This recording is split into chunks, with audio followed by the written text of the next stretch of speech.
some of this is not necessarily like from the last 4 days since we last recorded, but that's okay. There's some fun updates on stuff. Fun updates. Yes, fun quotation mark updates, quotation marks. Do you think, yeah, one of these has got the strongest air quotes around fun? I think they all have pretty strong air quotes around fun, but one of Yeah. them has the most strong, I think, probably. So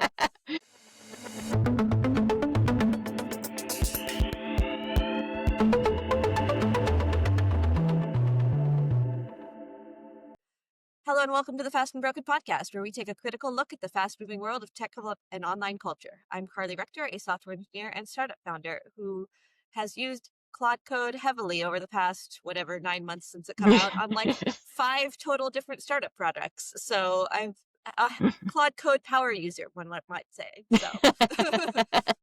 Yeah.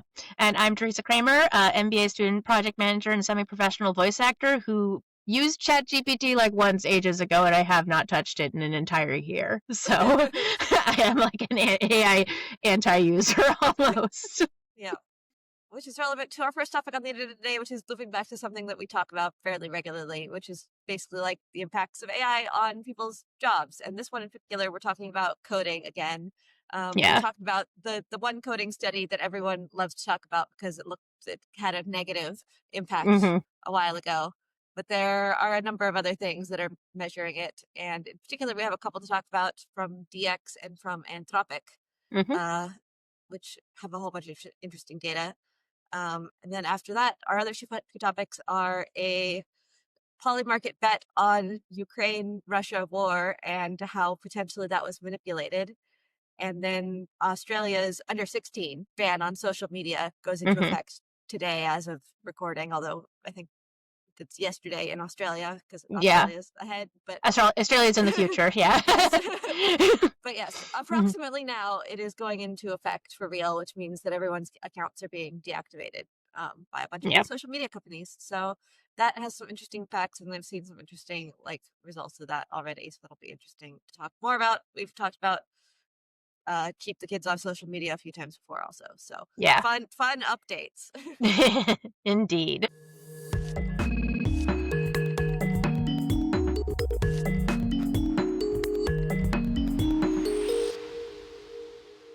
So, like mentioned, we have a couple studies here. The Anthropic one is just from this past week. The DX one, they call it their Q4 report, but it was released a month or so ago, I think, maybe more.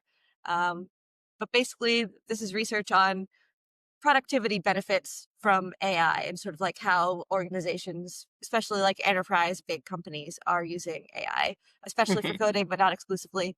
So the DX one in particular, I think, is interesting because of how many people they got data from, which was, let me get the actual number, based on our actual AI coding assistant usage data from over 135,000 developers over 435 companies. So that's like actual usage data of their tools, and then also some survey data. They have a reporting sample of 58,000 some developers with self-reported time savings numbers, for example. Yeah. So a fairly wide survey of things. And then we'll get to the Anthropic one in a second. That one was a little different, which was a survey of 500 technical leaders and basically having them talk about their company in general. So that was more of a survey and less of the concrete usage data than the DX one. But DX is, the letters probably stand for developer experience. It's basically like a developer tooling and like intelligence measuring company. Like their whole business model is we come into your big company and help you measure how effective your software engineers are in some like actual real way that is based on research instead of just like number of lines of code committed or any things that people love to use that make no sense.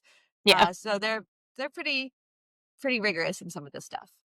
So yeah, there's a bunch of interesting stuff in here. The top line one is that they mention industry-wide AI adoption is over 90% when they're talking about for coding assistants specifically. Based on self-reported time savings, developers save an average of 3.6 hours per week. Yeah, that's one of those things where I'm just like, I like it always like it makes me want to see just like some kind of measure of like how accurate is it on the whole, are developers in terms of like self-assessing time savings. And I feel like people aren't accurate at that. I feel like that's kind of a general like assumption. You have to assume that if people are self-reporting, that it's not going to be 100% accurate. But I don't know if that like does it trend to over or under reporting, or is it just that we kind of have to take this with a margin of error assumed kind of baked into it? Yeah. So because it's like, I mean, it's like I definitely, especially, I think especially why that kind of like sticks out to me for this study in particular is the fact that like the time savings that they're talking about is like 4 hours per week. So Mm. it's like 10% of a 40-hour work week. Yep. But that's still like a relatively, like, I feel like that's a relatively low number. And Yes. if you have a pretty large margin of error on people self-estimating, because it's such a small number, I feel like that has a more significant difference in terms of like, the significance of that number. So that's interesting. But I'd like what I'd want to see kind of like furthering this is like, okay, but like, could you maybe get us some kind of study that shows like, like how am I supposed to interpret that essentially? Kind of like, can you show Hmm. us like, do developers tend to over or underestimate time savings? Or is it really just like something where it's like, yeah, the median's roughly correct, but it's got a pretty wide standard Yeah. deviation, you know? I think I think broadly DX has found that self-reported is probably the best of any of the metrics that they've tried to collect, which Yeah. doesn't which still definitely doesn't mean that it's fully accurate, but it's much better than just like any other option, more or less. Is like Yeah. developers have a sense of like how much work something takes more than you can calculate based on just like Sure. metrics. Sure. Um, Yeah. Yeah. it does feel like a low number to me. Like, It does feel like a low number. Yeah. Like it's like 4 hours a week is like, I mean, it's not nothing, but it is a pretty low number. It's interesting that they were kind of browsing through this where they note that like it doesn't, it seems to be kind of plateauing a little bit. I think they said at mhm, one point that like yeah, it's like sure it's double where it was last year, but basically they're like, but it doesn't seem to be like increasing as quickly anymore. So it's like that's very interesting to me because I'm just like, okay, is that trend, especially because I think of like some of the things that we've talked about in like the past week, even like last week's episode, we were talking about how like, or like when like as these companies are kind of like releasing new models and kind of like advancing, like we're not like certainly things are advancing crazy fast and we have mhm, gotten a lot of like developments that have moved very very quickly, but it also it's like are we kind of approaching sort of the top of that exponential curve? Yeah, we saw some pretty aggressive improvements year over year, but like within the past couple of months we're not seeing that same level of like it's basically it's not doing a hockey stick. Are we seeing like a slowdown to this industry? Is this kind of, people starting to wrap their heads around it? And what does implications does that have for the whole like bubble conversation and all of that? mhm. That's kind of like where my brain's at. Yeah, I definitely think there's a whole bunch of interesting stuff in the study, but like some of Yeah. the stuff that they note is like time savings by role and also adoption by role, Mhm. where it's like senior developers have a lower AI adoption rate than junior developers, Yeah. but report more time savings when they do use it, which so like they call out specifically there's an opportunity for getting more of those on board, Yeah. because they can leverage it more. And like I do think in terms of just like model capabilities, Claude's pretty good now. Like Mhm. sometimes it still does things wrong, but like not so often that it's like, oh, if this was way more accurate, this would dramatically improve my development experience because it's right most like the vast majority of the time. And it's just a Mhm. matter of like iterating and communicating properly. So I think like, is it hitting a peak is one thing. And then the question is it hitting other bottlenecks than coding speed? Because that's the other thing that we've talked Mhm. about a little bit. And I talk about a lot all the time is most, especially in like big tech enterprise organizations, most of the bottlenecks around getting a software product, a software feature out the door is not the physical time that it takes to write the code. Mhm. Yeah. um, like I could have had, like you could say for example, 4 hours is 10% of a 40-hour week, but that's not taking into account what percentage of that developer's time are actually spent writing code at all, which based on some like internal Amazon surveys can be less than half, even at junior levels. And for like senior levels, sometimes they're only spending like 10 or 20% of their time writing code. Because the rest of it is in like design meetings and product meetings and other strategy meetings and sprint planning meetings and a lot of like process around it that Mm-hmm. has not changed for AI, but is starting to, I think, Yeah. more. So I think there's potentially like, even if the models don't improve at all, there's still more to go here just because there's a lot of things that need to change to utilize the capabilities to what they are. Yeah, yeah, definitely. Yeah, because I think like yeah, one of the other things that struck out to me as like as I was reading through this was what is it? There's one like there's one chart that they don't have a legend on, and it pisses me off because it's the one that's the AI usage levels from designers and product managers, which is interesting because that's one that has a much smaller sample size. Like that's only 352 people across 6 enterprises, but also they didn't Mhm. put the freaking like legend on. Like I'm assuming what it means is that 7.4% are heavy users and like 40.6% are not really using it that much, which Yeah, that's yeah, probably the same kind of color coding as the rest of their chart, which yeah, is yeah, like, but it annoys me. yes. But the other one that kind of like jumped out a little bit to me was where is it here? The impact on change failure rate, which was just like that's one that was like all over the board, Yeah, that one I like thought was super interesting because it's like hmm they mentioned, and they Laura Tacho, who did the thing, posted about it too, which is like they see it go wildly both directions. So it's not even yeah, like it doesn't make a difference. It can be make it way worse, or it can make it way better. So that's really like an implementation question on like yeah, how you're integrating it into your existing process. Which yeah. you can imagine things like, okay, if I'm just like vibe coding everything and tossing it out to production without doing anything around that, then yeah, like it's going to have hallucinations and it's going to have increased bugs and failures and stuff like that. And that's bad. Don't do that. But at the same time, for example, you could have AI write comprehensive unit tests for your existing code in approximately 5 minutes that basically probably don't exist already because that would take a developer hours to do that, and hmm they just don't. And so like if you use it in the right ways, it can definitely like improve the sort of processes and testing and etc. So Yeah, it's I can easily see how that goes both ways. yeah, yeah. And I feel like yeah, like to your point, that's kind of like it's like the systems and like kind of processes and things like that are changing, but they haven't quite caught up with the technology yet, and so Mhm, it's like that's something that we'll probably see like like normalize over time, but definitely like yeah, it's one of those things where it's like I feel like you can't really say where it's going to normalize to until we kind of see more of that like development and process like kind of reach a bit more maturity because it's like, well, is the normalization going to just like eliminate a lot of the, like negative swings, or is it just going to kind of average it out? It's like mhm, but like the fact but like I guess like the fact that there are like pretty strong positive swings, though it's like just looking at this chart, I think that none of the positives quite peak as high as the negatives do.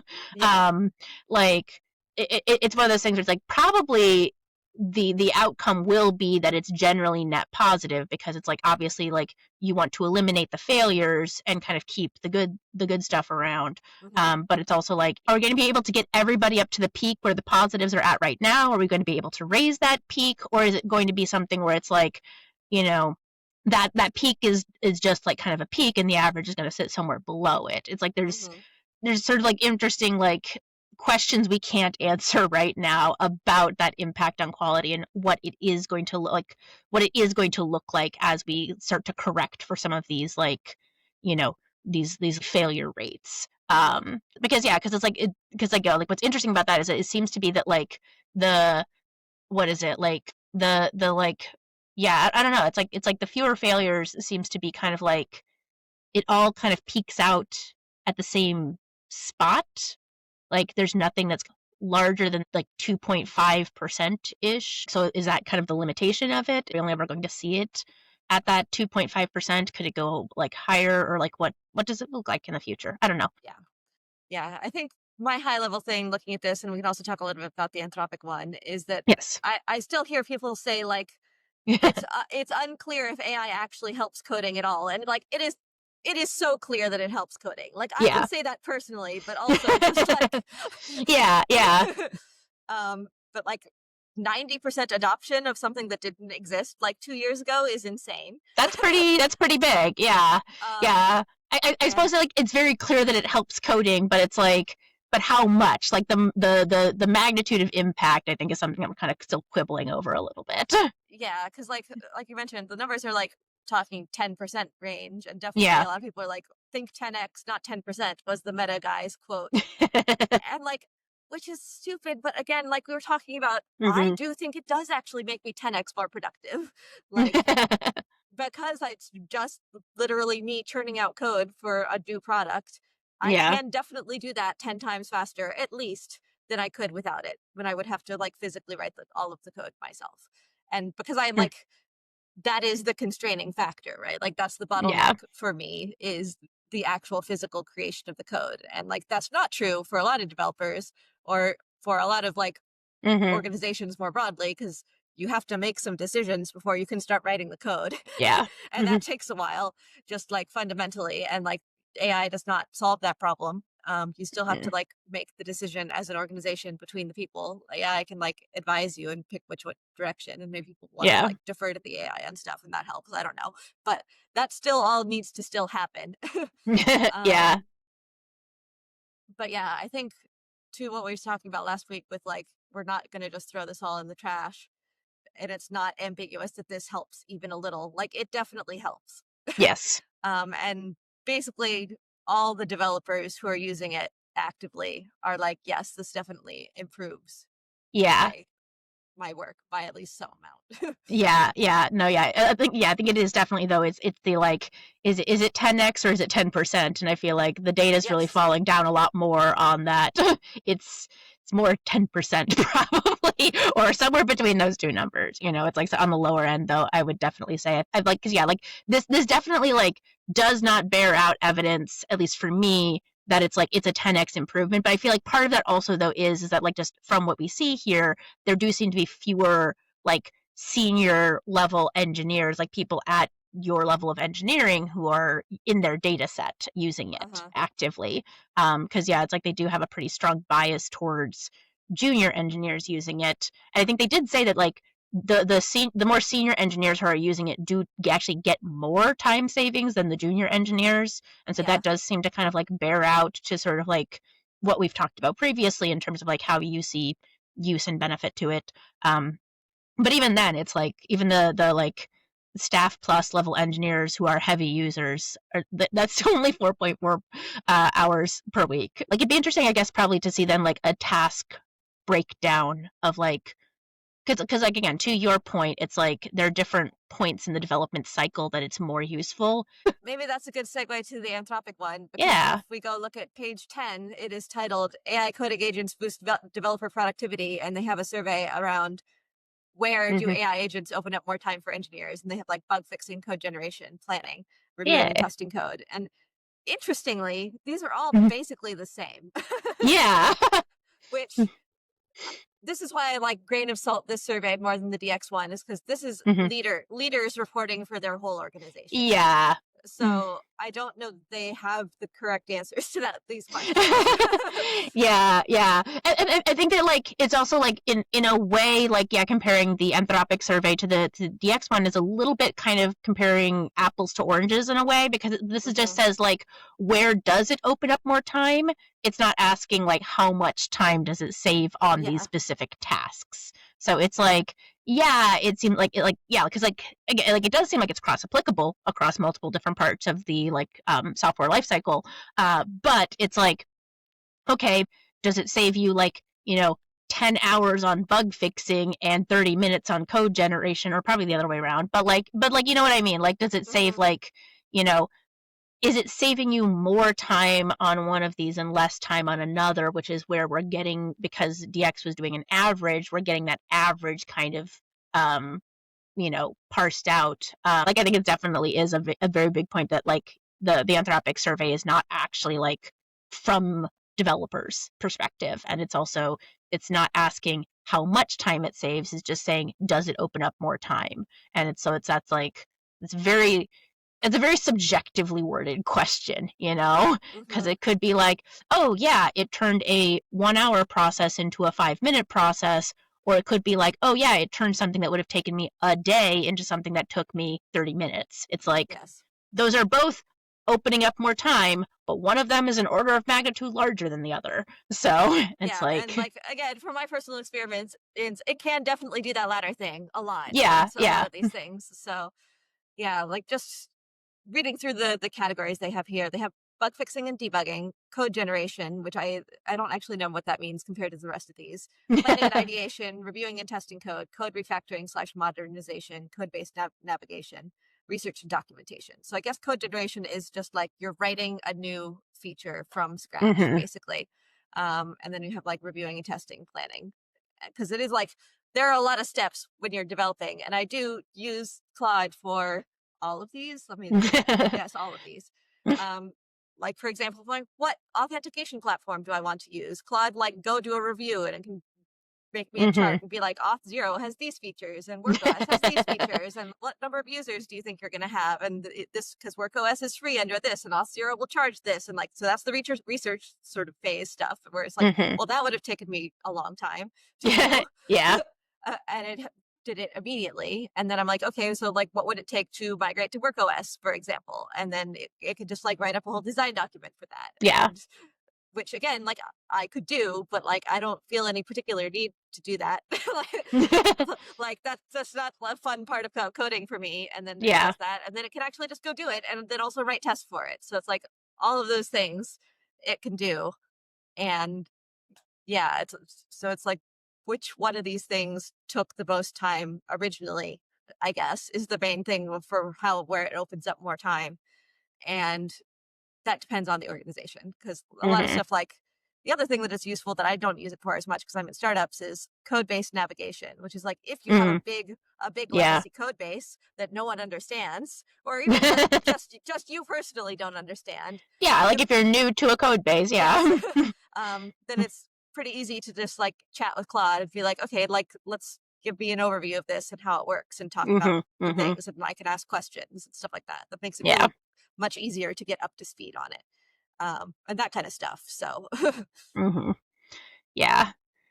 No, yeah, again, I think this is like, it's useful information, but I feel like, yeah, it's useful information that has like a really big grain of salt on it, because it's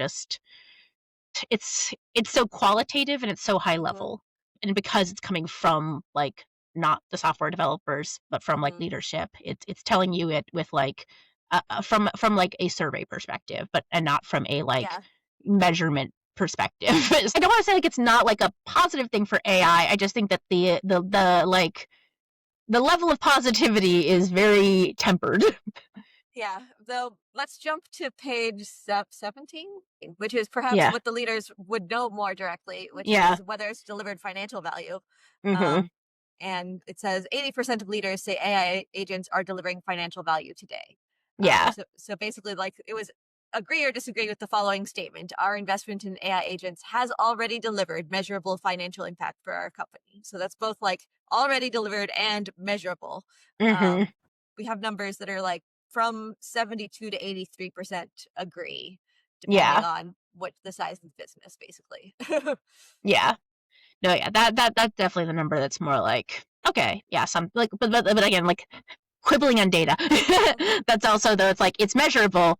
Okay, well, what's the measure? It's Yes. like, it's measurable, and like, is it a percentage point? Is it 10 percentage points? Like, what are we talking in terms of like that actual impact? I don't know. Like, this is something where I'm kind of like, because it's self-reporting, I worry a little, and it's not like numbers based. I worry a little bit about people reporting a yes when the answer is really a no, Hmm. kind of thing, because it's like, I don't want to look like I'm not getting benefit out of this. because I feel like there's such a like, especially among leadership in tech industries right now, I feel like there's such a strong push to be like, I'm on board with AI. It's like, yeah, of course we're like, up to be like, of course we're up to date with like the latest technology, and like we're seeing benefits from our investment. It's like you're disincentivized in a certain way to admit that you were maybe wrong in Yes. investing heavily in this thing that's very expensive. I feel like there's slightly a perverse incentive to lie in this survey. Is essentially what I'm kind of Yeah. getting at. Yeah, like definitely they are self-reporting whether it's delivered value for them, and they are incentivized to say like, yes, we're definitely getting a whole bunch of value out of AI, although not necessarily in this survey Yeah, specifically, but but in general, like yeah. it's one of those things where it's like, if you're lying to everybody else, why do you tell the truth to Anthropic of all people? It's Yes. like, So if we'll go yeah. back to, yeah, another thing that makes me like trust it a tiny bit more is back on 15, which is Mhm. what measurable outcomes does your organization expect from AI agents over the next Yeah, 12 months? And then it breaks down by category, with yeah. the top one being increased efficiency slash faster task completion, followed Mhm. by higher quality accuracy of outputs. And down here at the bottom, we have like creation of new product services. Um, Yeah. and similarly on 14, we have like data analysis and report generation, and internal process automation are at the top, Yep. and personalized content creation is here at the bottom. So Yes. which is like, again, sort of like what you're talking about, which is like, don't use it to just like generate blurbs. That's a bad. It's a really bad use of it. I know everyone likes to talk about that one, but it's not a good use of it. You really want to do it for the data analytics and internal processes and stuff, which does Yeah. seem to be what they're reporting here. So Yeah, yeah.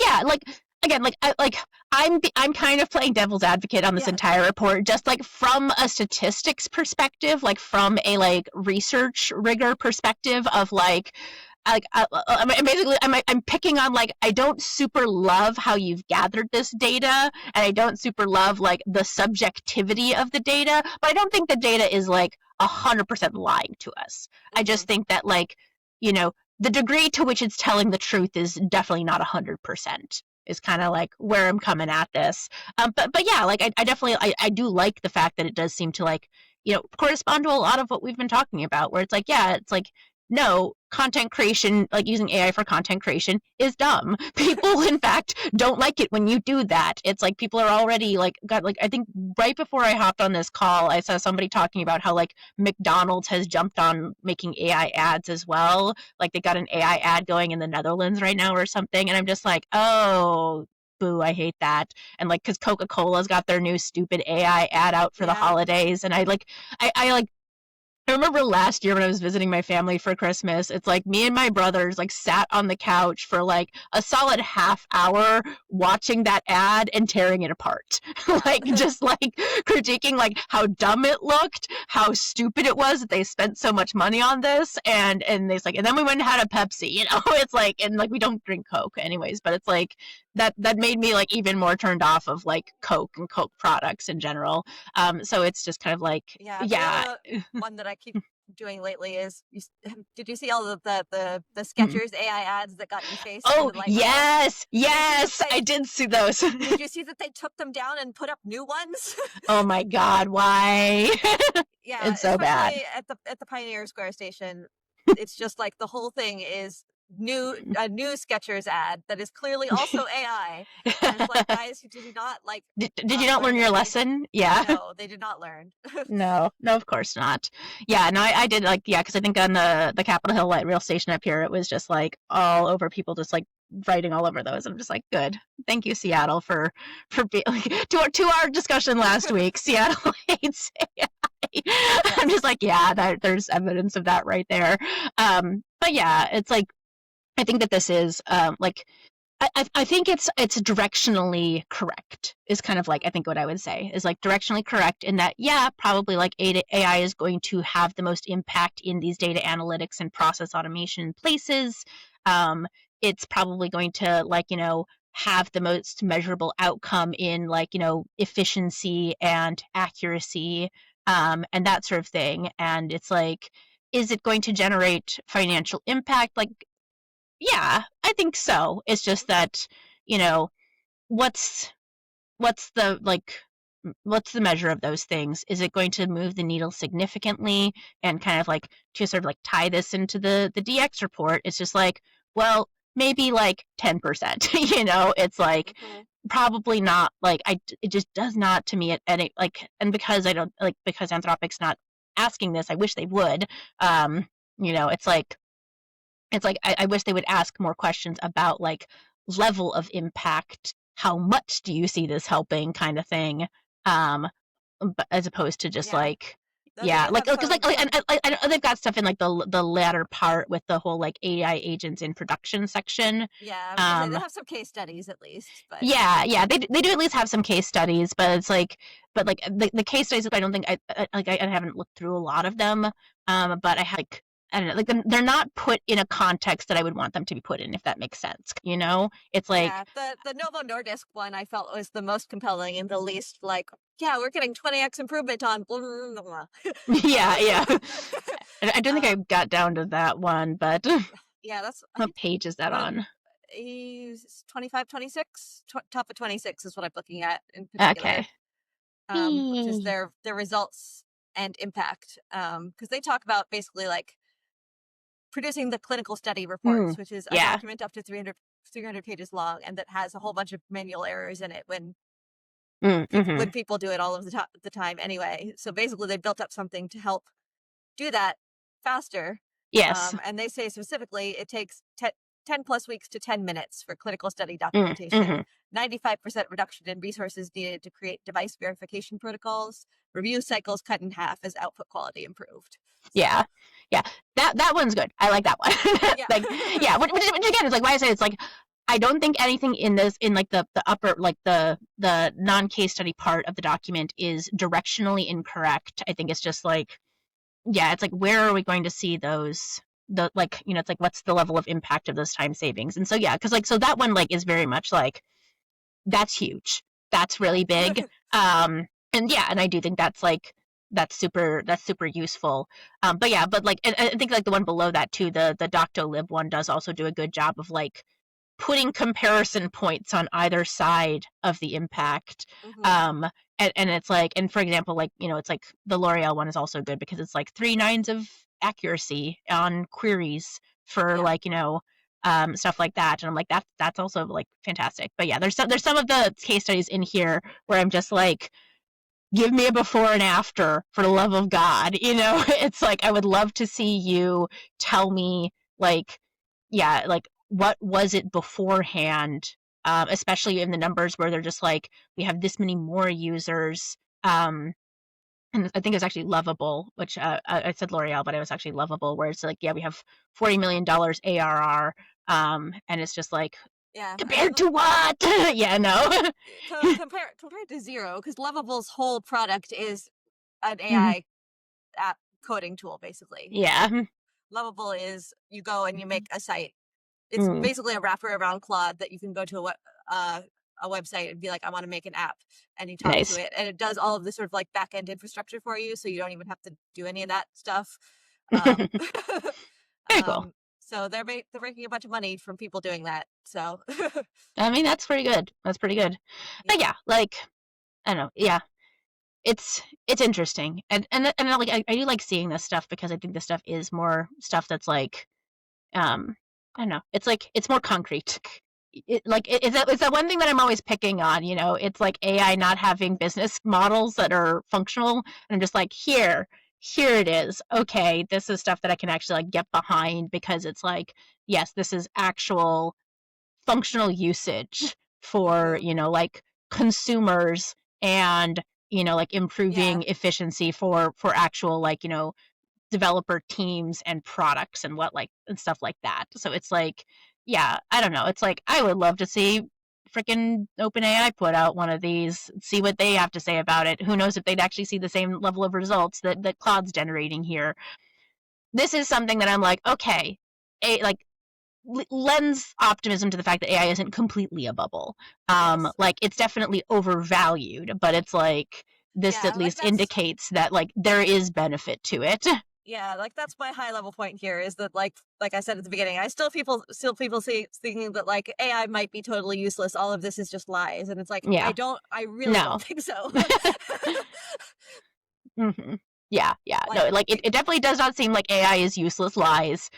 It just seems like people are getting a little overhyped, and I would love mhm, to see more companies putting stuff like this out there that actually, like, couches our understanding of it, how it's useful and how it's helpful in actual yeah. grounded data and use cases and stuff like that. Because yeah, it's like, oh, you can just build an app. That's great. That's fantastic. And it's like, yeah, like because like was it like the L'Oreal one I thought was like fascinating to me because what is it? It was like um it's like allowing people who don't know how to kind of like query Mhm. to, like access data as opposed to like building all these having to build all these custom dashboards in order to make that data Yeah. applicable. Because like I remember like one of the reasons why I learned SQL in the first place in Mhm. my career was because I was back working at AWS, and we had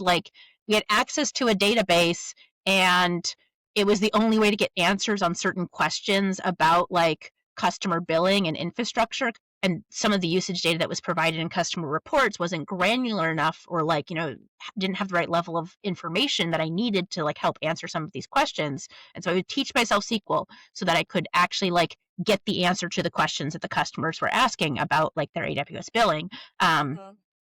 and yeah, and then that's kind of like what L'Oreal's got going on here is like, yeah, let everybody doesn't need to know how to like run SQL or stuff like that, but like being able to, yes, have like a natural language question asked to Claude, and Claude can then translate that into, the information you need to answer the question. That's Yeah. incredibly useful. And especially like doing that with like 3 nines of accuracy is pretty Mhm. dang good for like something that's, very new.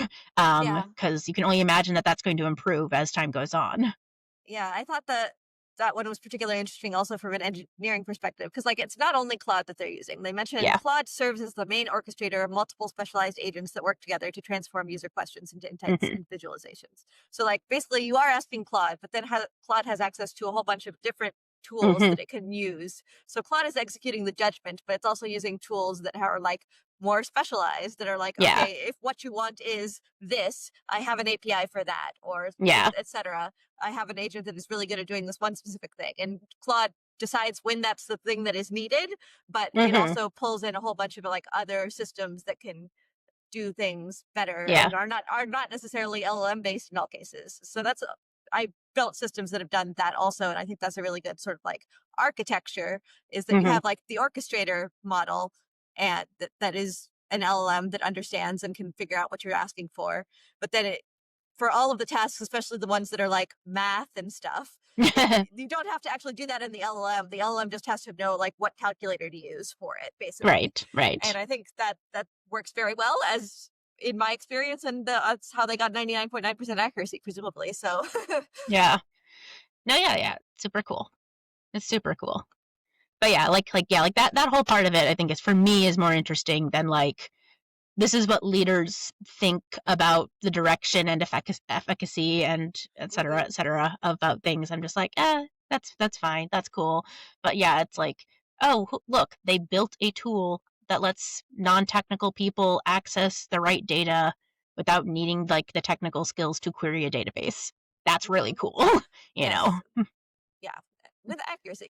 with accuracy. Yeah. But yeah, I think conclusion. We're saying a little bit about OpenAI having a report like this. I do think, like, because this is Anthropic's report is focused specifically on enterprise usage and not Hmm.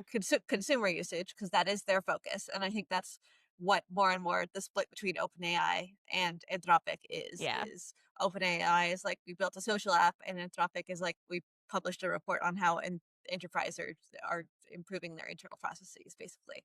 Yeah. And it seems like that second thing is better to me, but Yeah, yeah, and it honestly seems like that's a better like that's actually going to make you money in the future as opposed to building some weird ego stroking, social media nonsense. So, and like I think a lot of that is just the sort of scientific orientation that they have, where it's like I Yeah. mentioned, I don't agree with everything that Anthropic has done or their principles and all things. I was just reading a thing that was very alarmist about like Anthropic being doomer regulatory capture again, which is like they're trying to convince us that AI is going to kill us all, and therefore they need to be the only one who controls it.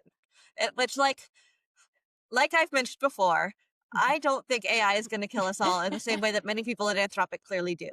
But Yeah. also, most of the stuff they're publishing is not about that. Yeah. Like we've looked at a lot of Anthropic stuff, and very little of it is like AI is going to kill us all, and we need to stop it, basically. Hmm. Um, and I think that's because they're doing science and they're like, here's how people are using it now, and here are the concerns that people are having now, and we're going to respond to that. And even if we think that it's a concern that it's going to kill us all, we are going to look at the data and actually see what's happening, which I think Yeah. is really key to it. Is like they are clearly still sort of like mission oriented in that way, where they have an idea of what they're trying to do here and are trying to go towards that. But they are Hmm. also scientists and they are looking at the data and helping that guide their direction as well. And just keeping that as sort of the core principle of what they're trying to do is be truth seeking, be like all of the stuff that they put in their soul document that we talked about Yeah. yesterday. So yeah, not yesterday, it was Not last yesterday. week. Last week. Yeah. Um, but yeah, so that's good, and so I like continue to appreciate the amount of research that they're doing. So, Yeah.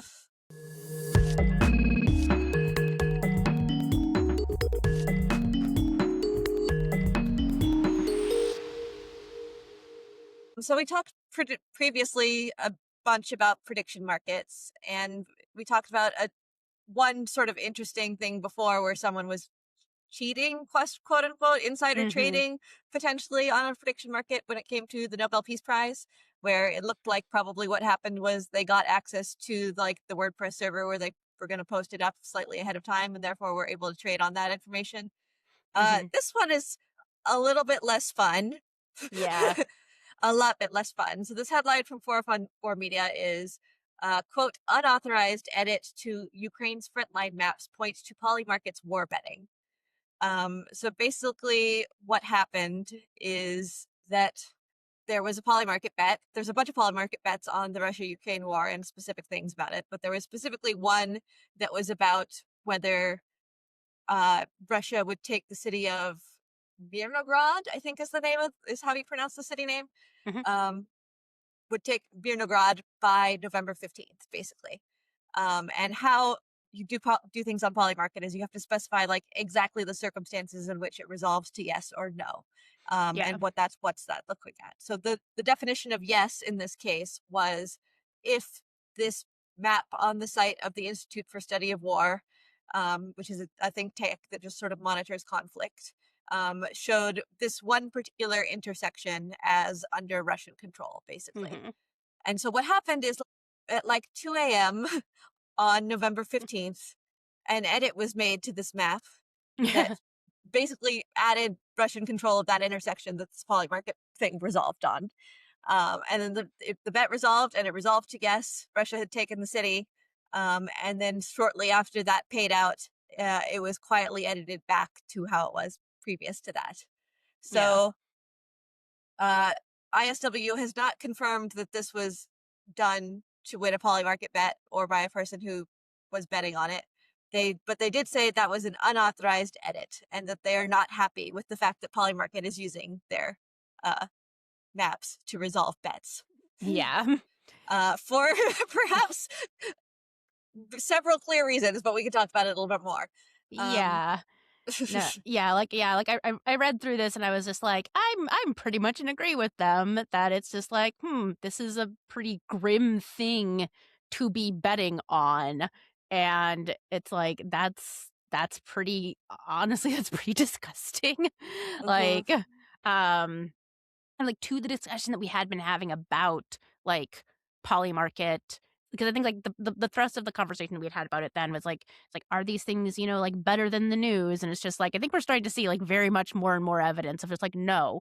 mhm, It's because people who are in positions to sort of abuse the markets will abuse the markets for personal gain, and that's just kind of, you know an unfortunate like an unfortunate outcome of like people being self-interested in these regards and what have Hmm. you. But yeah, but like in particular, this one is like just kind of just like it like I don't know. It's like like what happened here in and of itself is like purely personal gain. It doesn't seem like it actually affected anything. Like the ISW said that like yeah, when we caught the error, we fixed it pretty much immediately. It didn't seem to have any impact, and it's like it's not like Russia actually, captured the city.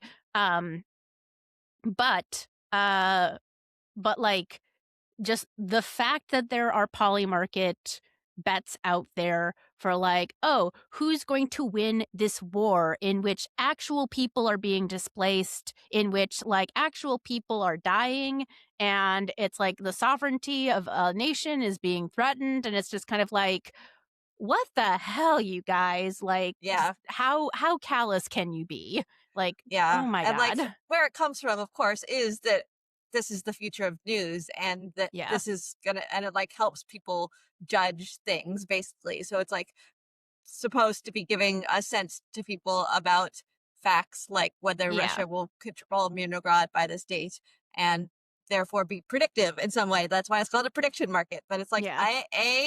I don't think that's what's happening. Yeah. I don't think like everyone's looking at Polymarket and being like, is this city going to be under Russian control in November for Right. like real reasons that are not betting? Um, and two, yeah, like the incentives are all wrong. And like, Yeah. again, in this case, it was just like a manipulation of a small thing that probably did not have any effect. But we're sliding down that slope, that slippery slope. Yeah, yeah, yeah, like, it's like it's very slippery slope, and it's quite frankly yeah, like, I think, like, I think that's, like, this very much outlines and highlights kind of, like, the just kind of, like, the inherent problematic element of relying on a betting market to tell you about world events, because, like, world events aren't always, like, sunshine and daisies and Nobel Peace Prizes and what have you. Hmm. It's just like, cool, if you're relying on the betting markets to tell you about the news, sometimes the news is war and conflict and like famine and, disease and stuff like that. And it's like I don't think I want like a betting market to be like, oh, how long is, like the genocide going to last in Palestine? It's just like, no, thank you. But that's still a newsworthy item that like people should know about and should be reported on, but not in the Hmm. context of people making money off of, like the Either, suffering of either others. outcome, yes. Yeah, yeah. It's like, no, that's not like yeah, and I think it just kind of like it points to, if nothing else, I feel like it points to like the just like the absolutely callous nature of Polymarket. And I'm also just like, was it like I saw an ad for Kalshi on, like, Hmm. YouTube the other day. It's like they've got ads out, and the way that they were, like, presenting this ad was just like, "Oh, hey, here are a bunch of, like, AI-generated aliens who are, like, talking about making bets about planet Earth." And I'm just like, that Is that supposed just to be compelling? right, right, exactly. That was my Yes. thoughts too. I'm just like, how is this supposed to make me want to use your service if you're painting the people who use your service as like literal inhuman creatures that are just casually playing around with the human race like it's sports betting? And I'm just like, how tone deaf do you have to be? It's just Hmm. so disgusting. It's so disgusting. Yeah, and I'm like going back to I think the first time we talked about prediction markets, which was in the context of the LA wildfires. That's a one where it's like you can affect the outcome of whether a certain part of LA is going to be on fire at a certain Yeah, time in a fairly straightforward way, which is setting a fire. yeah, And like this is probably a little bit harder for someone to influence the outcome of, but not impossible to no, do it in a real way. And here they just sort of manipulated the like reporting on it and not the actual facts of the world. But like again, the incentives here are bad and they're going to continue to yeah. get worse as the amount of money on these platforms goes up. So No, no, yeah, it's just so oh my god, I hate it's just bad. It's just bad. yeah. I just feel bad about it because it's like, yeah, it's perverse incentives. It's just like it's absolutely, it's inhumane. And kind of one of the points we were talking about earlier, it's just like it just really does not set a very good precedent in terms of like how you engage with news and world events if you're only thinking about, what is literally happening to people in other parts of the world in the context of, ooh, can I make some money off of this? It's Hmm. like it's all so gross. It's all just so obnoxious. Yeah.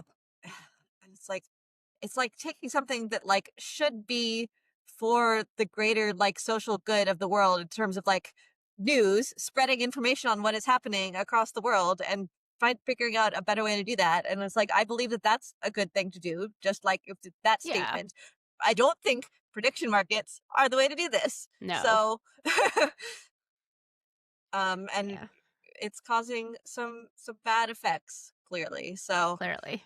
and we're going to continue to see more of these, I think. I know the first time we talked about it, we're like, we'll keep an eye on it. And we're keeping an eye on it. Yeah. Yeah. Not getting any better. In fact, seems to be trending worse.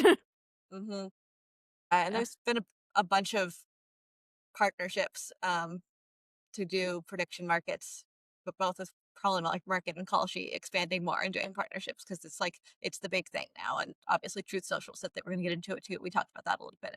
So it's just Mhm. like these these are the hot new thing, and this is what the hot new thing is doing, which is really worrisome.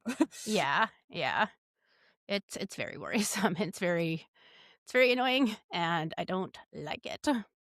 Yeah, and it's one of those things where it's like it's not really like a structural platform moderation thing exactly. Like they Mhm. have methods for like disputing outcomes and stuff on Polymarket, but it's like but the structural incentives here are just for this sort of thing to happen Yeah. in this system. That is the incentive, and you can't fix that. So Yeah. I don't know.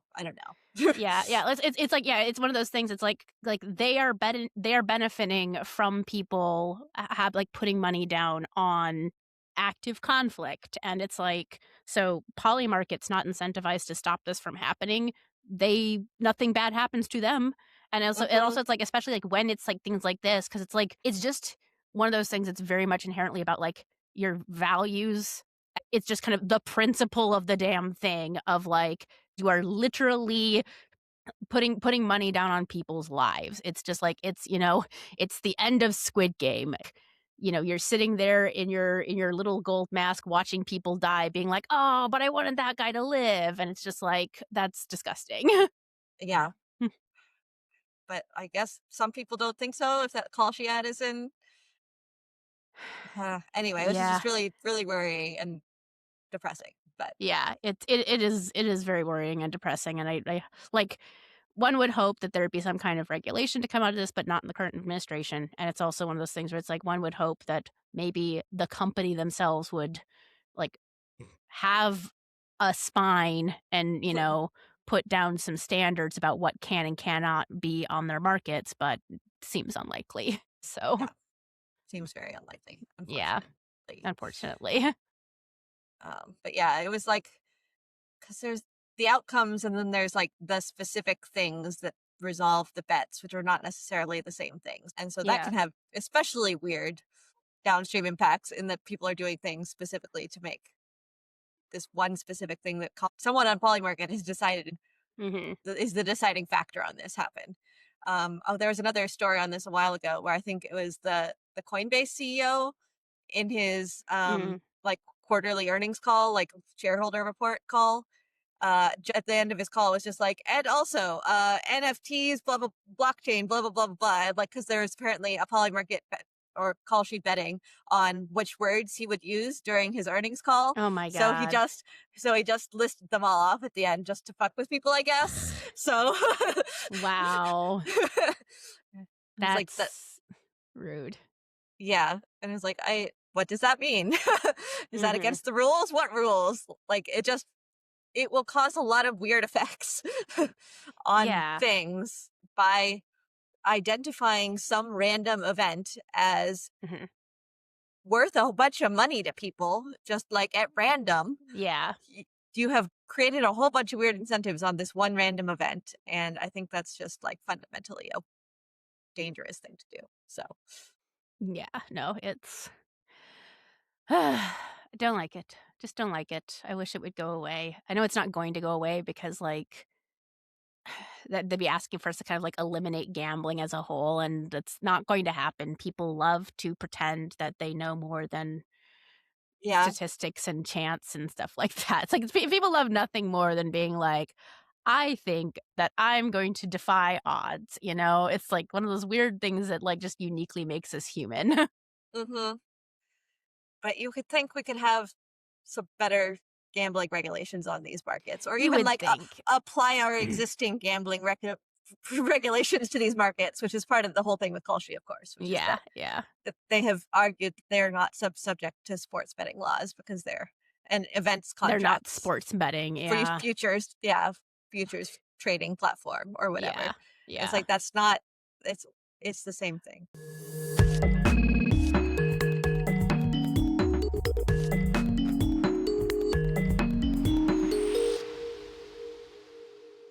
All right, let's move on to our last one then.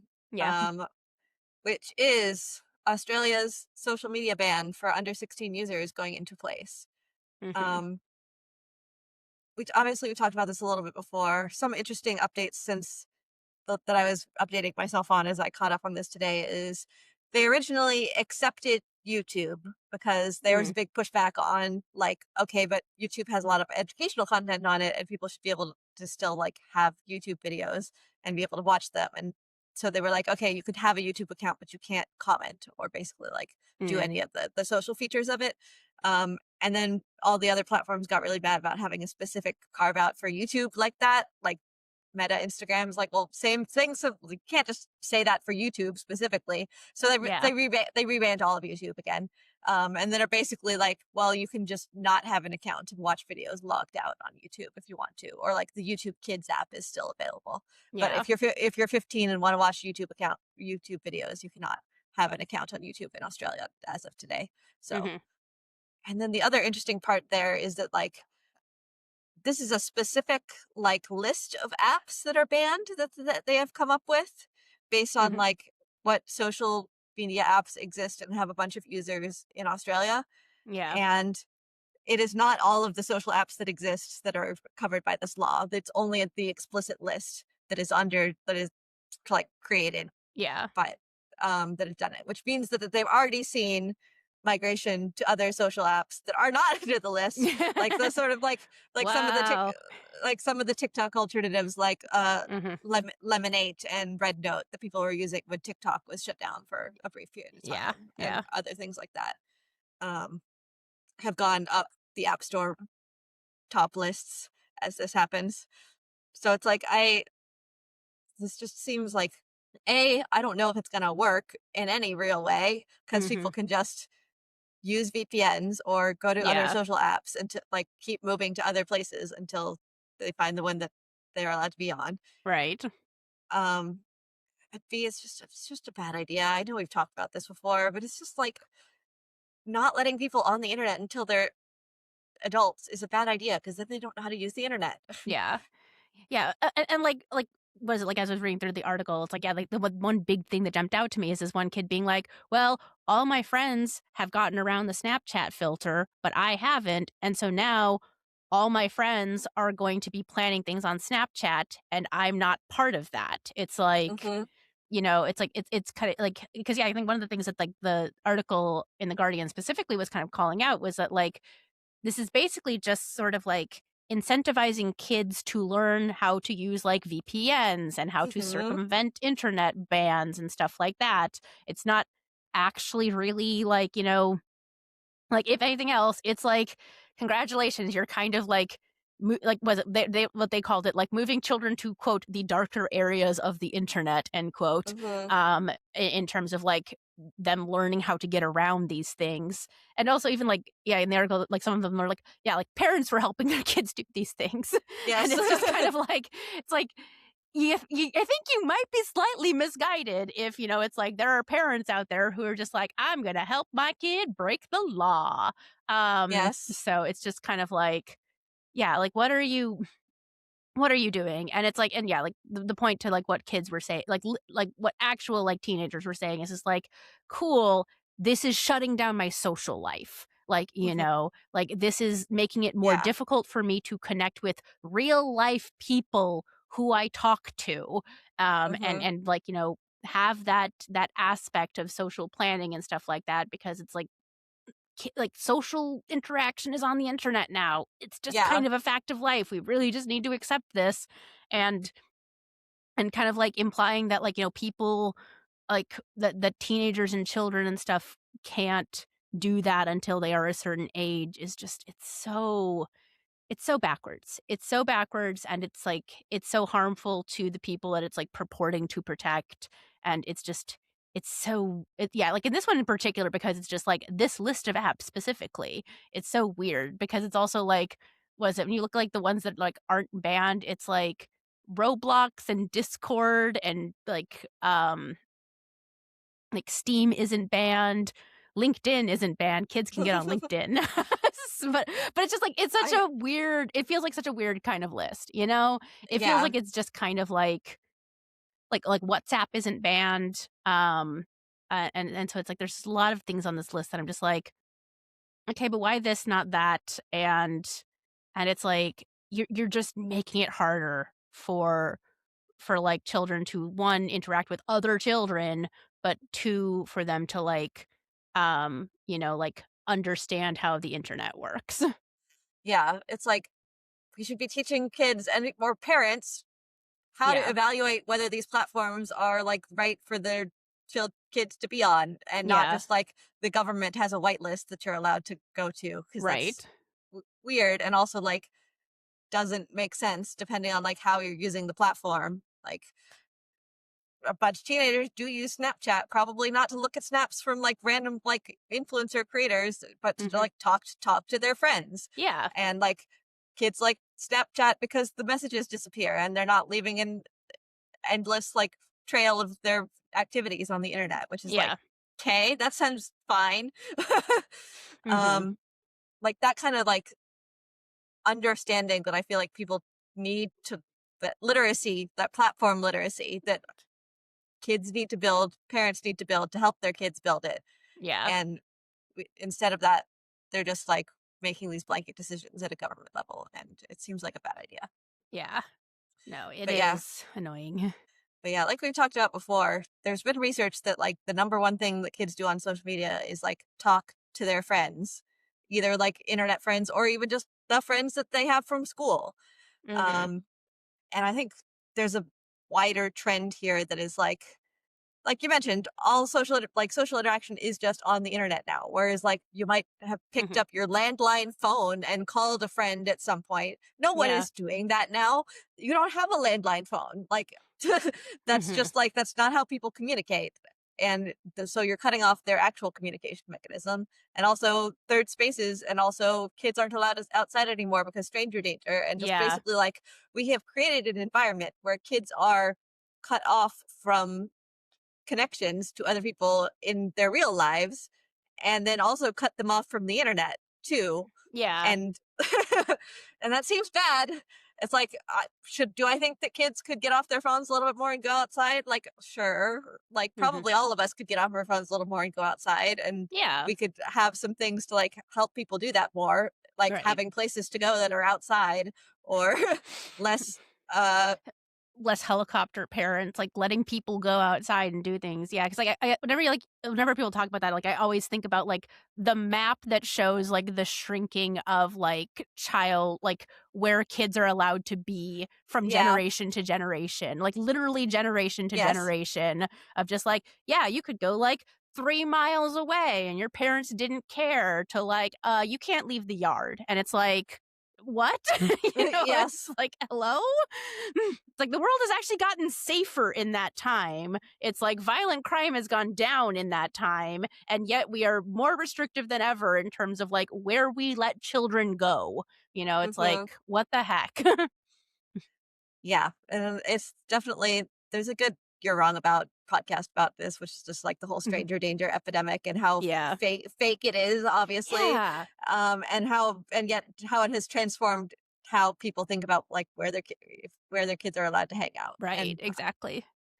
yeah, Yeah, and because I also just, like, was it like, I think about, because this was, like, a show that was on Netflix, I think, for a while, about, like, the Japanese, like, cultural, institution of, like, having small children go out into town and to run their first errands, and it's about how, like, like, very, very small, like, like, 4 or 5-year-old Japanese children will be like, "Go to the store to buy some cucumbers or buy some carrots or something," and they will just, Mhm. like, toddle down the street, and everybody in the neighborhood is just like, "Oh, you're on your first errand. Here, like, let's get you the carrots that you need to buy and send you on your way home," and they do this completely independently, and it's like Mhm. and it's kind of like a coming of age thing, at 4 years old of, like, be comfortable going outside, interacting with your neighbors, and, like, doing this thing, like, it's not scary to, like, go and do these things on your own, and how, like, yeah, in America, we don't get that, and I feel like it's deeply damaging to not get that kind of, like, you know, experience of, like, you're okay to be outside, you're okay to interact with strangers, it's like and also, like, the understanding that, like, your community cares about you and wants to make sure Mhm. that you're safe, and if you have trouble, if you have a problem, you can ask someone for help, and they will help you. It's like I don't know, it's such a weird cultural divide, and it's like yeah, and it's Yeah, like the with whole the friggin' stranger danger thing is like it's just racism and another label, you know? It's just really awful. yeah, among other things, Mhm. well, like displacing the fact that most kidnappings are from parents, Yeah. estranged parents, or like people the family knows, etc. Yeah, yeah. Um, Misquoting things and then just like using the "we got to protect the children" for political fodder, which is also behind a Yeah. bunch of these kind of laws too. Because like you can win a lot of points by being like, "I want to protect the children" Yes. politically, and therefore there's not a lot of incentive to be like maybe we should let children have a little bit more independence and help them build social skills is somehow doesn't go over as well. Which is yeah, it's so annoying. Um it's such an underhanded, like, political tactic, you know? Mhm. It's such an annoying thing that it's just like you're appealing to just this, like, false sense of danger that you're instilling in your audience, and it's just like, that's not happening, you know? It's like, kids are very safe. They can go to the corner store and buy some candy and come back, and they will be fine, you Yes. know? It's like, what the heck, guys? It's like they can go on the internet and talk to their friends, they will be fine. And, it's like and quite frankly, this reminds me of I think it was like a Tumblr post that I saw, but about how like children's media used to be scarier. How Mhm. like for us, like the age that we grew up in, it's like we had all like the Don Bluth movies, Yep. which were genuinely terrifying at times. And it's like, and even like Disney movies were genuinely scary at times. But like the intention behind that being that, like, hey, kids need to learn how to process fear. It's like Mhm. kids need to learn how to like deal with scary situations or like deal with negative emotions and understand how that like, how to cope with it, how to deal with it, and how to address it. And I feel like, yeah, like sugarcoating everything for children and being like, no, only positive, happy vibes. It's just like, cool, you are creating emotionally stunted adults who don't know Yeah. how to like deal with hardship, who don't know how to deal with like being told no or like, it's like, and don't know how to deal with everything not always going their way. So yeah, it's such a it's like you say you're protecting the children. In reality, you are not. You are setting them up to be, like, less successful adults. Like, Mhm. congratulations, you failed your task. Yeah, but that's more complicated than just being like, "But the I know. internet's bad and we can stop it." It's like, Yeah. Oh, no, it's nuanced and complicated, how dare. yeah, ugh, also depressing. Yes, yes. But yeah, like I know we talked about this before that it's just like kids need to learn internet literacy. Are there bad things on social media? Is it bad to spend out 8 hours a day on social media? Like, yeah, Yeah. that doesn't stop when they turn 16 though. Like No. maybe we should figure out how to address these things more holistically and also teach kids how to deal with finding bad things on the internet because they're going to do that Mhm. eventually. Yeah, yeah, it's like they're going to find it, it's like they're going to go out and play in the mud and get dirty. It's like, the correct response to that is not prevent your child from ever touching mud. It's just like to teach the child what to do when they get dirty, you know? Mhm. It's like it's so weird how and it's like how people are just so overprotective of children when it's like the point of being a child is to experience It's to learn, it's to indulge that, like, curiosity that you have at that age. It's to, like, be exposed to things so that you're not, like, only learning about things for the first time as an adult, and so, like, by the time you're an adult, you know how to deal with them, you know how to handle them, and developing your brain in those ways, and it's just like, ugh, they're doing such a disservice to the youth of today.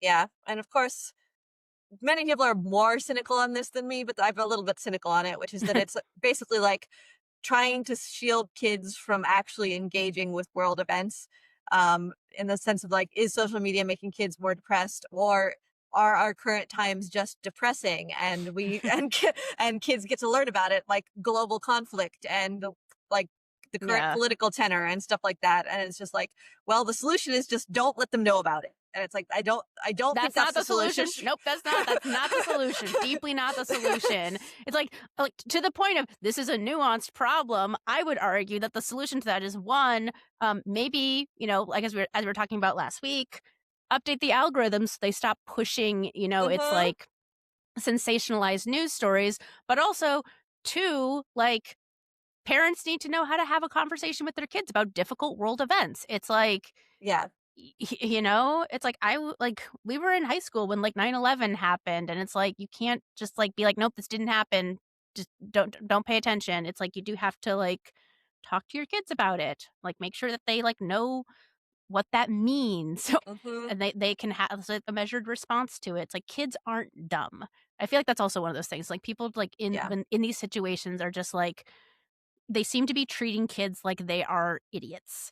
And Hmm. kids are very smart, you know? It's like they Yeah. can figure things out. They can understand like, like not like super complex like concepts, but they can understand pretty complex things.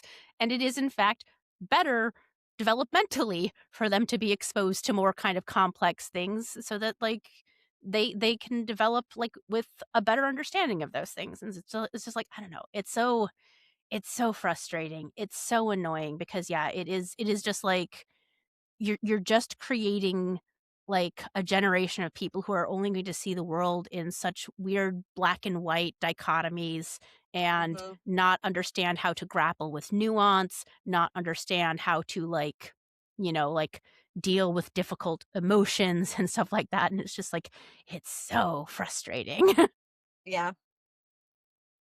It's like there's this weird dichotomy because like this is Australia, so like Yeah. U.S. political designations don't apply, but like the sort of right wing libertarian view of just let me do whatever I want and don't like patronize, infantilize me government and tell me what to do, Mhm.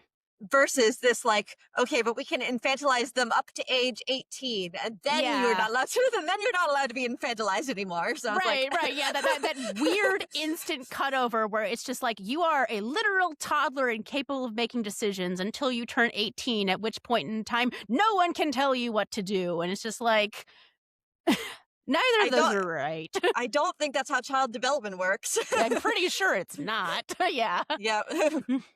So, who knows? Man, just yeah, I don't know. Yeah, and I wish that like more people were capable of understanding that like Mhm. so just like the internet in general, I don't know. Like I've been thinking about this for other Yeah. reasons lately too, but just like that the internet is not just like a thing that is evil and doesn't contain anything of value, basically. Because that's Yeah. something I feel like how a lot of boomers still somehow think about it, despite the fact that like the entire world is like hooked into the internet now. Like you cannot Yeah.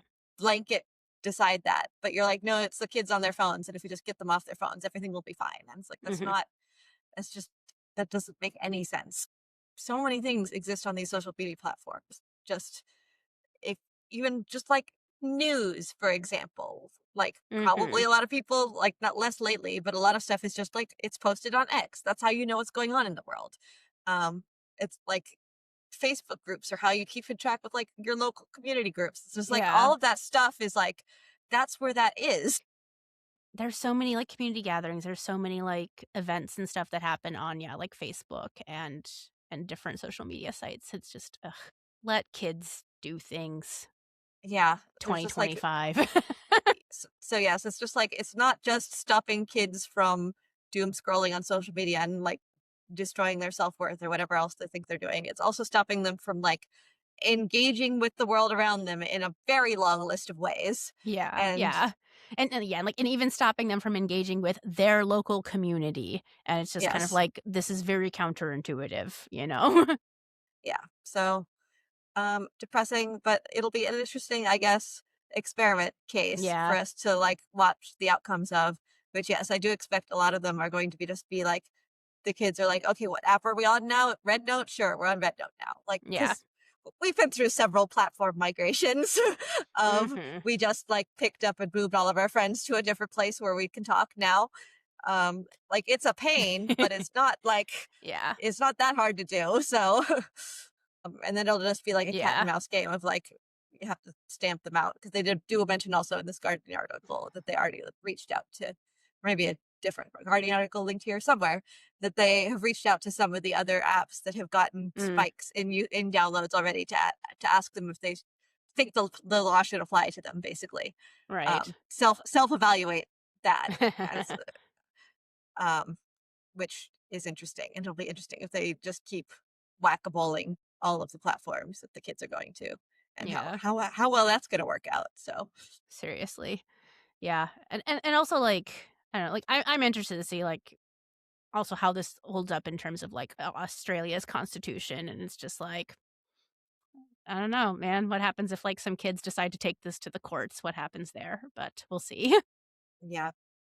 Yeah, and of course, nothing in America is this bad yet, but there was No. also a 404 Media article this week about how half of US states now have some kind of age verification laws, where you have to, like, Mhm. scan your face or Yeah. upload ID to access these platforms, which is their headline. They talked a little bit how they wanted to emphasize the like scan your face or upload your ID aspect and not just call it like age verification because people don't understand again either that everyone has to verify their age if if a platform is trying to keep kids off of it because you don't Yeah. know who you are. You don't know you're not a kid unless you verify it Mhm. and B, like those verification things involve either scanning your face or uploading an ID, like providing like personal information to every platform that you want to access, Yeah. basically, which feels a lot worse to people than, well, we need age verification so kids aren't accessing porn or whatever, Right. which Which people which like, which is, like, both, like, privacy risk and also really easy to trick. So, hmm it's just you're not winning. yeah, Mhm. yeah. The other quote in this Guardian article was the prime minister mentioned that, Mhm. yeah, it's not going to work 100%, but like Australia sets the legal drinking age at 18 because our society recognizes the benefits to the community and the individual. The fact that teenagers occasionally find a way to have a drink doesn't just diminish the value of having a clear national standard. So basically, the argument here is like, yeah, it's not going to work universally, but it's good to have like a universal standard of what is not acceptable. So, in the way that you just don't have alcohol at your approved 16-year-old party, Mhm. you don't have people on their phones using their social Yeah. media in general. I deeply feel like that is a false dichotomy, though, comparing social media to alcohol. Yes. Like, it's like, you are misunderstanding the situation here if you are putting those 2 things together. Yeah. Um, more than comparing it to, like, alcohol, it's comparing it to, like, glass bottles. Kids are not Yeah. allowed to use glass bottles anymore because Right. drinking alcohol is bad, and it's like, Right. I Yeah, yeah, that is really it. It's like kids are not allowed to use glass bottles because glass bottles could contain alcohol, and it's just like, they contain many things that are not alcohol, like, what the hell? Yes, it's like, I don't disagree that alcohol is bad, but, like, kids can identify what things are good for them or help parents can help them do that, and just, like, we Yeah. don't need to ban all glass bottles, those are useful for a lot of things. Yeah, So and they're just going to go to using aluminum cans or plastic bottles or whatever, so it's like, "Guys." yep, which can also still contain alcohol, so Yeah. Yeah, yeah, 'cause I think, like, one of the side things that I saw on the Guardian article was it was like, "Oh, yeah, if you aren't logged in to, like, social media, you get, like, the alt-right, like, algorithm way faster than if you're logged in, and it's able to, like, record your actual preferences and stuff like that." So, it's Mhm. like, is this really helping? I don't think so. I think that the problem is actually, like, you should go after the companies and what they're feeding to people rather than just saying kids aren't allowed. So, Yeah. who knows? It's just such a bad idea. Yeah. We will also continue to keep an eye on this online age verification Yeah. space because I do think that's one of the more worrying things that's going on right now. Is like, are we gonna have an entire generation that doesn't have internet literacy? Yeah. Like, what? At least it's Australia, you know? Well, and half the U.S. So the Yeah. again, like half the U.S. is not as bad. No one has gone as far as this. Like, you cannot be on social media at all, probably because that would be a much more clear First Amendment violation. Although there's still an argument about Yeah. all of the age verification laws being First Amendment violations, as is. But Mm, accessing adult content is a yeah. little bit harder. Mhm. Um, but there's still a lot of stuff in place in the U.S. too, and people are pushing it even more so. Um, there was just like a congressional hearing on a bunch of online age verification, protect the children stuff a couple weeks ago. So about like 19 different bills they're talking about, something like that in that space, including COSA and COPPA 2 and Oh a bunch of boy. other things in that those categories. So but there are a lot of people who are arguing well against this. I was Yeah. listening to Taylor Lorenz's podcast where she had, I don't remember her name, someone from the Center for Democracy and Mm. Technology, who did talk at this congressional hearing about why these things are a bad idea. So like there's definitely, I think, more understanding growing of why these things are bad as Yeah. they get more sort of like public exposure. Because like they mentioned on that podcast, and I think it's true also, that like every time they talk to someone about it, they have to go through the, okay, just because it says age verification for kids doesn't mean it doesn't apply to you. You have to check everyone's age to know who's a kid, because a lot of Yep. people just like don't even think about that part at all. They're just like, sure, kids like check their IDs before they look at porn. Sure, it doesn't bother me. Sounds reasonable. And then being like, no, but that implies that everyone has to upload their Yeah. IDs on every website, and everyone's like, oh, that sounds bad. And I was like, yeah, it does. That's the um, implication, you know? because yeah, it's not something that people have had the reason to Mhm. think about in depth, Yeah. and I think more and more people are getting exposed to that as Yeah. more people are stepping up to be like, actually, this isn't just like protecting the kids. This isn't a uncontroversial law that is just keeping kids safe all of the time. There are a Mhm. lot of actual real concerns about this. Uh, I think there's more of that happening now Yeah. than there has been. So hopefully that trends in a better direction. But Yeah. Well, and it is one of those things, it's like, like, you put the law on the books and potentially that allows, like, what is it? It's like it's often said, like, states are a marketplace, or was it like a laboratory for democracy, I think is the hmm phrasing, where it's like one state will put a law on the books, and so the other states have chances to kind of see how that works out and then determine, it's like, okay, like, do we want the same law in our books? Do we want to change that a little bit? And even like that hmm can inform Congress in terms of like, do they want a national law? What form, what shape does the national law wind up yeah, taking? So it's like it's not wholly a bad thing. It is something that, like, gives us a chance to see the effects of this borne out. I hate that we have to kind of see it that yeah, way, but it does like lend itself towards you know, improving the law and making it more yeah. effective in the And long run. And we've seen some of those too, and also the responses to it, where it's just like some of the early states that implemented age verification, like Louisiana. You Mhm. saw, for example, spikes in VPN downloads and like Google Trend Mhm. searches for VPNs from Yeah. Louisiana spike immediately. And also just like because the way Pornhub complies with all of these regulations is just like making their site inaccessible because they don't think Yeah. having to verify people's ages is the right solution. So they just don't. They're like not available. Yeah. And so they've also seen like spikes in traffic to other less like ethically sound porn sites in Mhm. those states, which is like that's not great either.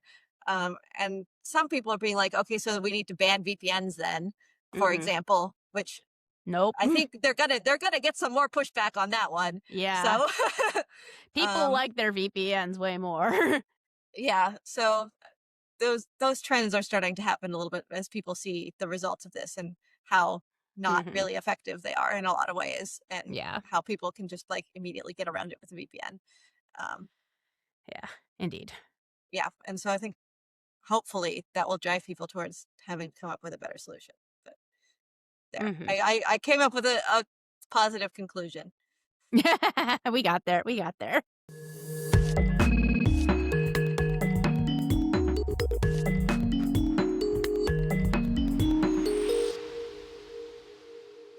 Thank you for listening to the Fast and Broken podcast. I'm Carly Rector, and if you'd like to support my work, you can subscribe to my newsletter at carlyrector.substack.com.